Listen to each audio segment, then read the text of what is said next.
Bienvenidos un día más a Emociones Básicas. Hoy hablaremos de las pautas para el comentario lingüístico literario de un texto lírico. Si quieres ver el comentario lingüístico y literario del texto narrativo, te recomiendo que busques en mi lista de reproducción. Como sabes, yo también me presento a oposiciones y estas las tablas que he preparado para estudiar. Empezamos. Introducción y contextualización. Va a ser el primer apartado de nuestro comentario. En él hablaremos del género al que pertenece el poema. Buscaremos las disimetrías gráficas, es decir, el siglo al que puede pertenecer. Si es posterior al siglo XVIII, no tendrá disimetrías gráficas, aparentemente. En cambio, si es anterior al siglo XVIII, podríamos encontrar alguna. Te recomiendo que busques una tabla de disimetrías gráficas, seguro que por internet hay muchas, y te estudies algunas características peculiares, por si te surgiera un poema del Siglo de Oro, por ejemplo. En cuanto al movimiento generación, pues habrá que hablar brevemente de sus características. Así que miraremos a ver si el poema nos suena, de qué movimiento proviene, y de ser así, pues decimos algunas características. El escritor. No siempre podemos averiguar de qué escritor se trata, pero si estás seguro, lo pones y hablas un poco de su biografía y de su obra. Y por supuesto, tienes que hablar de la época, del periodo y hacer un breve resumen histórico. Y así acabaríamos la introducción y contextualización, que sería el primer apartado de nuestro comentario. Ahora viene el nivel fonológico, que como ves, viene cargadito. Partiremos de una premisa. El sistema rítmico español es un sistema silábico, caracterizado por el número de sílabas, aunque se aproxima al sistema silabotónico, ya que con frecuencia son importantes los factores de timbre y tono. Para el análisis fonológico nos vamos a basar en los estudios de Balbín sobre la prosodia y los fenómenos suprasegmentales. Así podemos añadir un teórico a nuestro comentario, que ya sabéis que siempre está muy bien hablar de teóricos o estudiosos. Entonces, Balbín distingue entre varios ritmos. El ritmo de timbre sería lo equivalente a la rima. El ritmo de cantidad sería lo equivalente al número de sílabas métricas. El ritmo de tono sería lo equivalente a la entonación, las pausas y la longitud de los grupos fónicos. El ritmo de intensidad sería el acento y ahí acabarían los ritmos de Balbín. Entonces, empecemos por el primero que vamos a comentar de nuestro poema, el ritmo de timbre o rima. Tendremos que hablar del tipo de composición, es cuando decimos si es un soneto, si es una copla, si es una octava real. Te recomiendo que vayas a mi vídeo sobre las diferentes estrofas y así te las puedes aprender, te aprendes las características. También hablaremos de la descomposición de sus estrofas. Ahí será cuando hagamos el análisis, por ejemplo, si fuera un soneto, A, B, B, A, etc. Y también en este apartado diremos si la rima es consonante o asonante. Así vamos por partes, siguiendo el esquema de Balbín.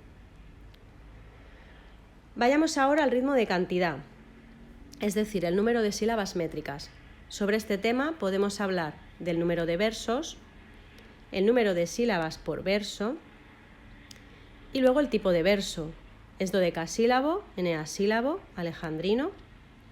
También podemos hablar del molde métrico si hubiera alguna isometría, por ejemplo, alguna repetición sonora, como podría ser un estribillo. Pasaremos entonces a la rima. Si es aguda, la llamaremos oxítona. Si es llana, paroxítona. y si es esdrújula, proparoxítona. Ahí tenemos que buscar al final de cada verso. Y hablaremos también de algunas licencias métricas, es decir, se ha dado sin alefa, se ha dado dialefa. Podemos ir buscándolas a ver si encontramos alguna. Pasamos entonces al ritmo de tono, es decir, la entonación, las pausas y la longitud de los grupos fónicos. Entonces buscaremos si los versos son pausados, con pausa interna, si son impausados, es decir, que no tienen ninguna pausa interna, o si son polipausados, con más de una pausa interna. Cuanto más largo sea el verso, más probabilidades de que haya pausas. Veremos luego la pausa versal, que es la del final del verso, y veremos si es esticomitia o encabalgamiento. Es decir, esticomitia, si cada verso corresponde con una estructura sintáctica, una oración, un enunciado, o si el enunciado sigue y por lo tanto hay un encabalgamiento que sigue en el siguiente verso. Veis que hay un asterisco y aquí pone inciso en páginas siguientes porque hablaremos de ello en profundidad. Luego tenemos el ritmo de intensidad, que sería el acento. Tenemos que buscar los acentos de cada verso. En versos endecasílabos y alejandrinos es donde más vamos a encontrar este tipo de ritmo de intensidad, puesto que son versos largos. Como veis, hay un asterisco, porque en la siguiente diapositiva lo explicaré un poquito mejor. Hablaremos del tipo de acento. Puede ser rítmico, si es el exigido por el tipo de verso, final, que en castellano recae sobre la penúltima sílaba métrica del verso. Podemos ir comentando cada acento. En el caso del final sabemos que las agudas suman 1 y las esdrújulas restan 1. El acento puede ser también extrarrítmico, cuando está en posición interior del verso pero sin pertenecer al esquema del modelo, por lo tanto se sale del molde. Arrítmico, cuando ocupa la sílaba anterior al acento rítmico y por lo tanto crea un énfasis o una cacofonía. El antiestrófico, que es el anterior al acento final y que también produce cacofonía, y el secundario, que recaería en las sílabas átonas. Claro, para entender esto, veremos ahora, como vemos en el asterisco de aquí, qué características tienen los versos endecasílabos y alejandrinos, que es donde más vamos a poder comentar este tema. Vamos entonces al tipo de ritmo según el acento, siempre dentro del ritmo de intensidad. Son las sílabas tónicas y tenemos que ir contándolas de 2 en 2 o de 3 en 3. Veis aquí los asteriscos y se explica en la diapositiva. La raya significa sílaba tónica, ¿vale? Entonces, según el ritmo y según el acento,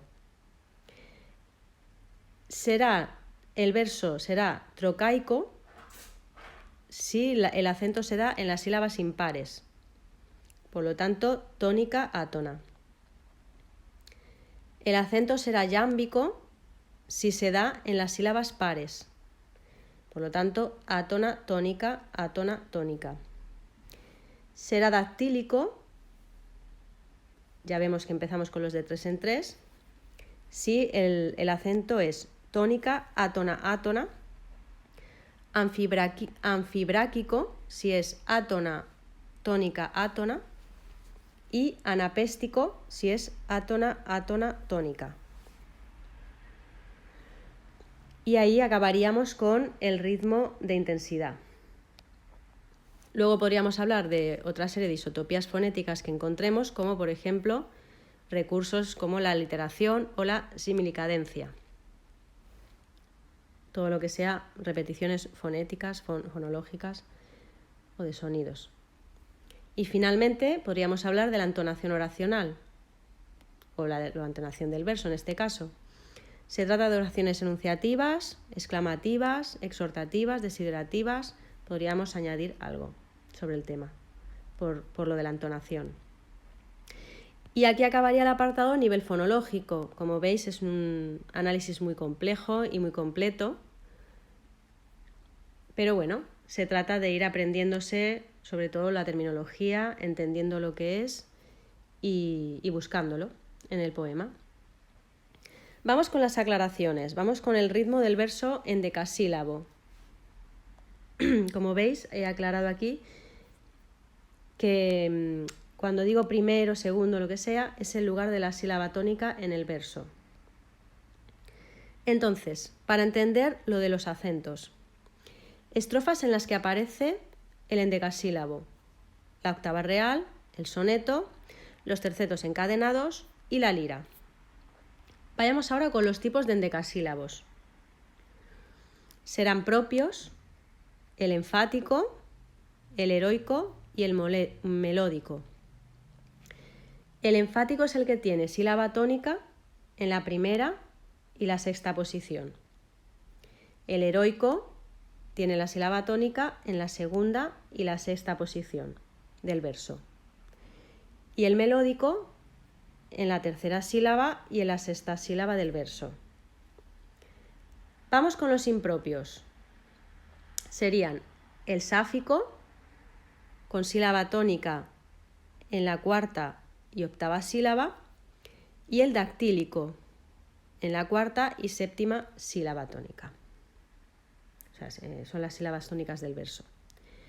Y los especiales serían el yámbico, el italiano puro y el vacío. El yámbico con acento en todos los pares, el italiano puro solo en la séptima sílaba y el vacío sin acento hasta el acento rítmico.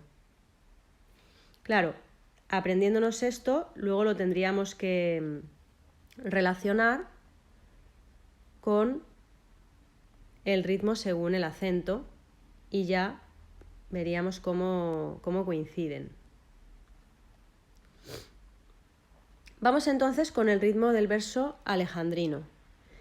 Aparecen las estrofas cuadernavía, soneto modernista y otras estrofas modernistas. Tipos de alejandrinos. El típico es el que tiene la sílaba tónica en la segunda, sexta, novena y en la decimotercera posición del verso.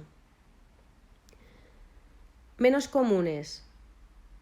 Puede aparecer en ambos hemistiquios de igual manera, por lo tanto sería en la posición tercera, sexta, décima y decimotercera, o puede tener hemistiquios con diferentes posiciones de acento, como por ejemplo sería en un hemistiquio sílaba tónica en la primera, en la cuarta y en la sexta posición, y luego en la novena, en la onceava y en la decimotercera. O, por ejemplo, en la segunda, en la cuarta, en la sexta,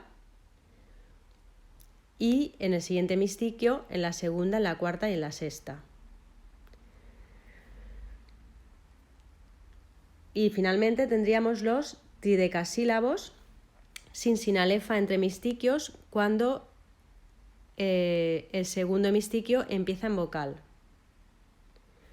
Bueno, pues como veis, esto también es un poquito complejo, habría que buscar ejemplos, estudiarlo con los ejemplos y luego relacionarlo con el tipo de ritmo según el acento.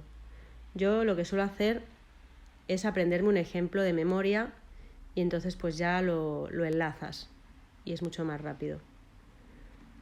¿Y aquí acabaría el nivel fonológico? Casi nada, madre mía.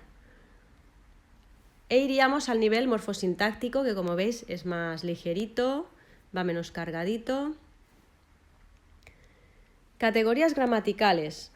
Pues tendríamos que buscar usos y predominio del sustantivo, del adjetivo, del verbo, de los determinantes y justificarlo de alguna manera. También buscaríamos las locuciones adverbiales si las hubiera o los tipos de locuciones. En cuanto a la sintaxis, diremos si hay parataxis o hipotaxis, es decir, oraciones simples, yuxtaposición y coordinación o subordinadas. Y luego hablaremos de las figuras retóricas que tienen que ver con el nivel morfosintáctico, como puedan ser la anáfora, el paralelismo, el hipérbatón, la elipsis, la derivación, el asíndeton, y hay muchísimas más, ¿no? La epanadiplosis. Si quieres aprender figuras retóricas, te puedes ver también un vídeo que tengo sobre el tema, que lo encontrarás en el canal. Y aquí acabaría el nivel morfosintáctico. Pasaríamos entonces al nivel léxico-semántico. Aquí es cuando tendríamos que hablar del tema principal del poema, de los tópicos o tópico principal, isotopías semánticas, es decir, qué campo semántico se va repitiendo a lo largo del poema, orígenes e influencias que pueda haber tenido el poema, que tengan que ver siempre con el tema, la estructura del poema, partes y significado, las secuencias, si hay secuencias descriptivas, narrativas, por ejemplo, y las figuras retóricas del nivel léxico-semántico, como pueden ser la hipérbole, la antítesis, los símbolos, imágenes sensoriales, gradaciones, alegoría, metáfora, lítote.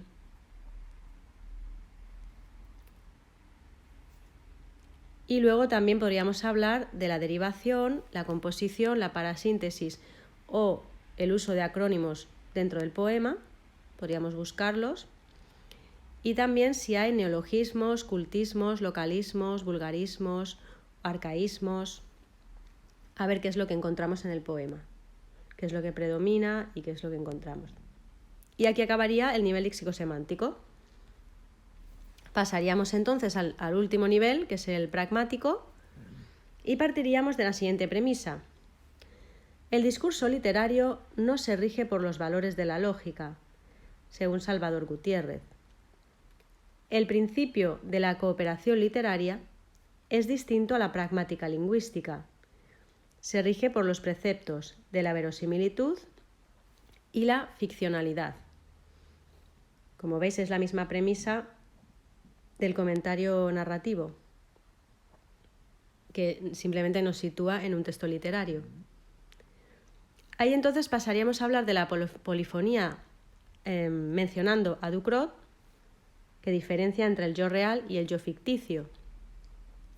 Y entonces empezaríamos ahí mirando a ver si el yo es un yo implícito, si es una tercera persona, si es omnisciente.